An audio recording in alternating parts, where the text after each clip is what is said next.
Chapter 1. Blood as Spectacle. The Origins of Public Torture Before the Invention of Cinema, or even the Printing Press. Theater was very real, and very bloody. In the ancient world, public torture was more than just punishment. It was a shared cultural ritual. Executions weren't hidden behind closed doors or handled quietly by the state. Instead, they were placed on full display, meant to captivate, terrify, and entertain. In a society where literacy was rare and oral storytelling reigned supreme, the spectacle of pain spoke a universal language. A man whipped to death in the center of the village, or a thief having his hand cut off before a jeering crowd. These weren't just acts of justice. They were morality plays, social warnings, and public theater asterisks rolled into one. Rulers and religious leaders understood the psychological power of public suffering. A citizen might forget a new law, but they wouldn't forget the screams of a heretic burned alive. It was an emotional branding iron, searing fear into the memory of every witness. In many cities, gallows and whipping posts were built in town centers, where markets and festivals also occurred. Torture became a kind of grim celebration. People brought their children, packed food, and turned executions into family outings. The philosophy was simple. If they suffer, you'll obey. And so, long before TikTok trends and breaking news cycles, the crowd gathered not for updates, but for agony, because pain was the spectacle, and justice was the show. Chapter 2. Rome, the theater of cruelty, No. Civilization fused entertainment and execution quite like ancient Rome. At its peak, the Roman Empire had transformed public cruelty into a state-sponsored phenomenon. The Colosseum, a massive, stone amphitheater with room for over 50,000 spectators, wasn't just an architectural marvel. It was the world's most infamous arena of death, where gladiators, slaves, prisoners, and even wild animals were slaughtered in carefully choreographed performances. Crucifixions were staged outside the city gates for all to see. These executions were slow and excruciating by design, not only to punish, but to terrorize. Rebels, especially slaves like those who followed Spartacus, were crucified in lines stretching for miles along Roman roads.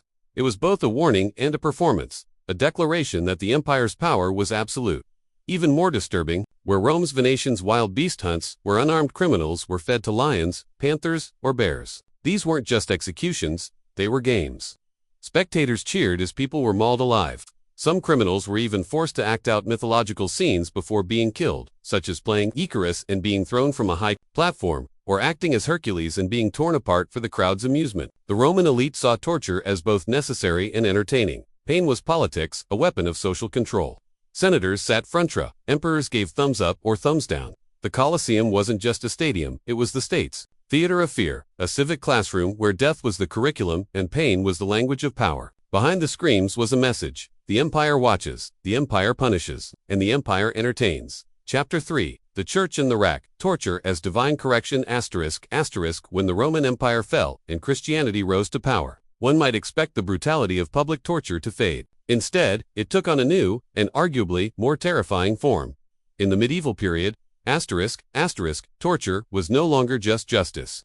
It became salvation. By the rise of the Catholic Church's influence, particularly during the Inquisition, torture was rebranded as a holy tool. The idea was simple: pain could purge sin, and suffering could lead the soul back to God. If someone confessed under torture, it wasn't seen as coerced, it was interpreted as divine truth breaking through the sinner's resistance. Agony became evidence of grace. The most infamous tools of this era were both mechanical and symbolic. The rack, which stretched a person's limbs until joints dislocated or tendons snapped, was thought to extract the hidden truth, not just from the body, but from the soul. The pair of anguish, a metal device inserted into the mouth, anus, or vagina, and then expanded, was used on blasphemers, sodomites, and witches, a punishment both intensely painful and deeply humiliating. The strapado, where a victim's arms were tied behind their back and then dropped from a height, often shattered shoulders, but was considered merciful compared to other methods. These were not used in secret.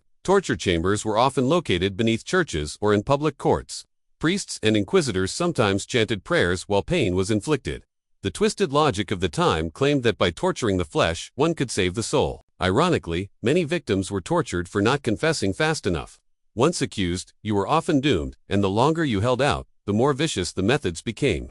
Women, the poor, religious minorities, and political enemies were most at risk. In this dark chapter of history, cruelty wasn't only endorsed by the state, it was sanctified by scripture, justified by dogma, and glorified as divine mercy. The church didn't just believe it was punishing criminals, it believed it was performing holy surgery on the infected soul of humanity. Chapter 4. Executions as festivals ***. Today, we think of festivals as joyous, filled with music, food, and laughter. In medieval Europe, however, festivals sometimes centered around death. ***. Public executions were not just tolerated, they were celebrated. They were scheduled, advertised, and often held on holidays to ensure a maximum audience. People gathered by the thousands to witness the state deliver its final judgment. Families brought their children. Merchants sold pastries and warm ale. Traveling performers sometimes set up near the execution site, adding music and theatrics to the day's grim proceedings. The line between justice and entertainment blurred completely. When someone was sentenced to die by ***, hanging, beheading, burning, or breaking on the wheel ***, the town square transformed into a stage. Scaffolds were constructed like platforms, raised so even those at the back could see the condemned writhe, plead, or scream. It was a spectacle that combined elements of drama, ritual, and revenge. The audience wasn't just watching, they were part of the punishment. Some even threw rotten food or stones. The executioner, too, played his part. Often masked, sometimes uniformed, his role was both feared and revered.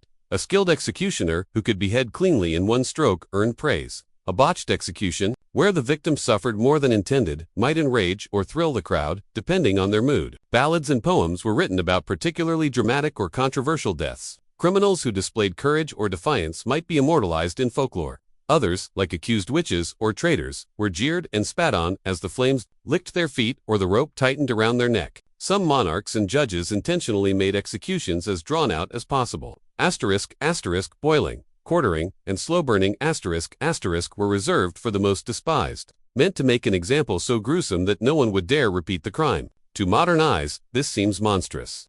But to the people of the time, it was communal, cathartic, and morally righteous. Justice wasn't seen as a quiet, procedural affair, it was loud, visceral, and deeply public. And in that crowd of thousands, you weren't just a spectator, you were a participant in the spectacle of death. Chapter 5. Torture tourism in the Middle Ages ***. By the 14th century, public torture and executions had evolved beyond their judicial purpose. They had become a destination event, drawing spectators from near and far. What began as a warning to the local populace grew into a bizarre form of medieval tourism, with cities like Paris, London, Nuremberg, and Florence *** becoming known for their theatrical punishments. That in an age before newspapers or photography, word of mouth carried the fame of particularly brutal executions. When a high-profile heretic, nobleman, or traitor was to be punished, the news spread quickly. People traveled days, sometimes weeks, just to witness the death. Inns filled, taverns prospered, and markets thrived on execution day. Pain brought commerce. Royal tortures were the most coveted spectacles. When nobles were publicly broken on the wheel or flayed alive, it became a kind of perverse courtly entertainment. Diplomats, aristocrats, and foreign visitors attended these gruesome affairs as if they were theater premieres. Descriptions of these events even made it into travel journals and letters sent across kingdoms. Some chroniclers described the beauty of a burning at the stake, or the precision of a drawn and quartered rebel, almost as if reviewing a play. For commoners, it was a rare moment to see power stripped bare. A once dignified noble screaming in agony humanized the elite and symbolically elevated the viewer. For elites, it was reinforcement that rebellion would not be tolerated, a lesson embedded in fire and steel. Execution sites like Tyburn in London or Place de Grève in Paris became iconic. Locals knew the best spots to stand, just as we might know the best seats in a stadium today. Some chroniclers wrote of crowds singing or laughing as limbs were severed, or of people fainting from the smell of burning flesh, only to wake and continue watching.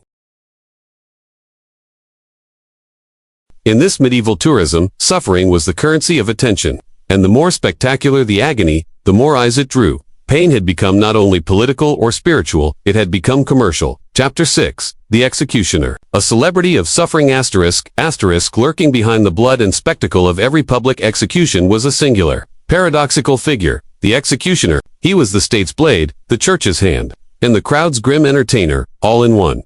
Executioners occupied a unique social position. Feared, avoided, yet utterly essential. They were both pariah and star. In many cities, they lived on the fringes of society, barred from churches, shunned in markets, and forbidden from marrying outside their profession. Yet, during public punishments, all eyes turned to them. They were expected to do more than kill. They had to perform, ***, in an era where death was theatrical. The executioner was the lead actor. A clean beheading with a single stroke earned nods of approval. A poorly aimed axe that required several blows could enrage a crowd, or worse, amuse them. In either case, the executioner bore the burden of keeping the ritual flowing, the justice moving, and the crowd entertained. Some executioners gained fame. Franz Schmidt, the 16th century executioner of Nuremberg, meticulously documented over 300 executions he performed. He was known for his professionalism and became a respected, if unofficial, medical authority in his community. Others were infamous for their cruelty, delighting in prolonging pain or devising inventive techniques. A few, particularly in France and Italy, wore elaborate masks, adding mystery and fear to their role. Ironically, executioners often became experts in anatomy and medicine, simply from their intimate experience with the human body. This leads some to moonlight as unlicensed surgeons or healers, fixing bones by day and breaking them by order. Despite their usefulness, executioners lived isolated lives. Their children were often forced into the same profession, as marriage prospects and social mobility were limited. Still, some turned their grim duty into dynasties, passing the blade from father to son for generations. In a world obsessed with the punishment of sin, the executioner was not just a tool, he was a symbol of state power, of divine wrath, and of the delicate line between civilization and savagery. He was the face of justice, hidden behind a hood, but always watching, always ready. Chapter 7. Torture Tools. Designed for the crowd, ***. Torture wasn't just about inflicting pain, it was about putting pain on display. The instruments of suffering used in public executions were intentionally grotesque, symbolic, and highly visible. Their designs were not only functional but theatrical, meant to amplify the spectacle and burn terror into public memory. Devices like the ***, Iron Maiden, ***, a coffin lined with interior spikes, were said to embrace the victim in a final, agonizing hug, though its historical use is debated. Its presence in torture museums and execution lore served its purpose, to horrify and warn. More certain was the breaking wheel, which twisted and shattered bones as the condemned was slowly beaten and left to die under the open sky. Limbs contorted for days, a public sculpture of agony. The Judas cradle was diabolically symbolic. The accused was lowered, sometimes naked, onto a sharpened pyramid-shaped seat, a method that humiliated as much as it hurt. The crowd wasn't just meant to see, they were meant to gasp, jeer, or cheer. These weren't tools of justice. They were props in a political play. Many of these devices were mobile. Torture carts rolled through the streets during festivals or public punishments, like grim floats in a death parade. Others, such as stocks and pillories, were installed permanently in central squares, turning marketplaces into stages of humiliation. Some towns even had designated torture towers where prisoners screamed within earshot of daily life. A constant acoustic reminder of state power. The underlying message was unmistakable. ***, this could be you. ***, each device was a performance piece, each scream a warning. Obedience was no longer just expected, it was engineered through fear. Chapter 8. Women in public torture. The witch craze, ***, if public torture was a show. Then during the witch-hunting era, women became its main characters tragically and disproportionately. Between the 15th and 18th centuries, thousands of women across Europe and colonial America were accused of witchcraft, dragged from their homes, tortured into confession, and executed in public.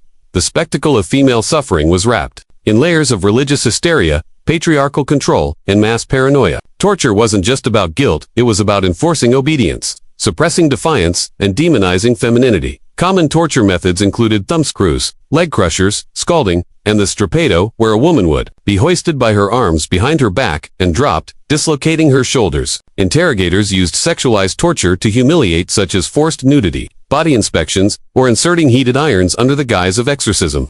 The infamous dunking test, where accused witches were thrown into rivers. Twisted logic itself. If she floated, she was guilty. A witch repels water. If she sank and drowned, she was innocent and dead.